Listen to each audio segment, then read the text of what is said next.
విదురునితో మైత్రేయుడు ఇంకా ఇలా చెప్తున్నాడు. శ్రీహరి మహిమను ఆయన నాభి నుండి జనించిన బ్రహ్మదేవుడు కూడా లోతుగా ఎరుగడు. పద్మనయనుడు ఉత్తమ వ్యక్తులు స్తుతించే చరిత్ర గలవాడు. దేవతల నమస్కారాలు గ్రహించే పాదపద్మాలు గల శ్రీహరిని వేదాలు కూడా తమలోనే ఎంత వెదికి చూచినా తెలుసుకోలేవు. దేవేంద్రుడు, దిక్పాలకులు, బ్రహ్మ, రుద్రుడు తెలుసుకోలేని శ్రీహరి పాదాలను మనస్సులో ధ్యానిస్తాను.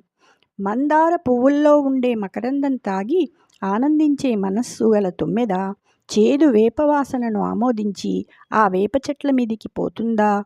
పోదు. అదేవిధంగా శ్రీహరి పేరుతో ప్రసిద్ధమైన ఉత్తమ కథామృత రసం నందు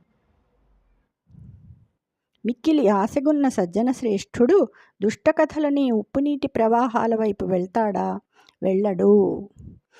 అన్యకథానులాపములహన్నిసమున్ పఠించి చాలా మాలిన్యమునాత్మశోభన విలీనతనుందు మదీయ జూహ సౌజన్యమునుందె నేడు హరిసత్కుణ దివ్య కథామృతంబు సన్మాన్య చరిత్రమైనెగడు మద్గురువాక్య పదంబు జందగన్.